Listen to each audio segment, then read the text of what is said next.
and ready, set, sneeze. But the local allergy season may be one of the worst we've seen in a long, long time.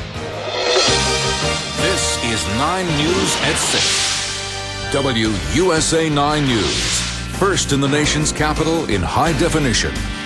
Plus, spring has sprung. If you think this year's allergy season is worse than ever, well, you get an A. We'll tell you why coming up.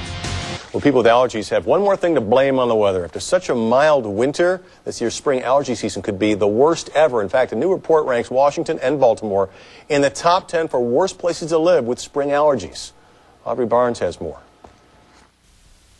2 years ago, Washington was number 97 on the list of cities with bad spring allergies. This year, the area is ranked 9th. It's not any better in Baltimore either. Charm City jumped from 58th last year to number 10. You're going to deal with allergies wherever you go, so develop a good management plan with your physician.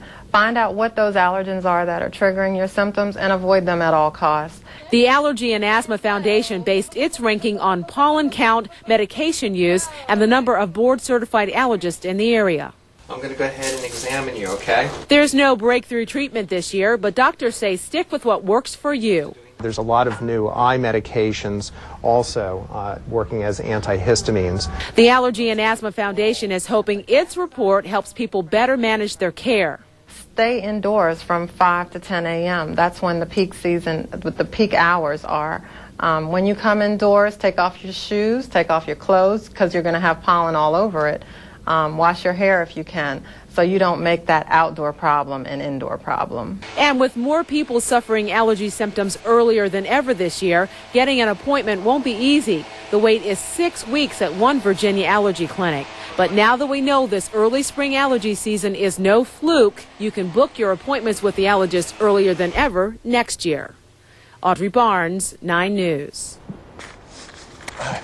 My nose itches after that. Listen, Hartford, Connecticut is the worst place for allergies, and if you're wondering also, Greenville, South Carolina, or North Carolina, I guess it is, yeah, South Carolina is right behind, but we're in the top 10. It's not bad. That's great. And you've been saying this was going to be a bad, bad season. I spent a few years in Atlanta, and that's really bad, too. I mean, your car is a different color when you get to work. Let me tell you, coming from New York, this is worse than New York. This is bad. And you know what will help it? Rain. Rainfall.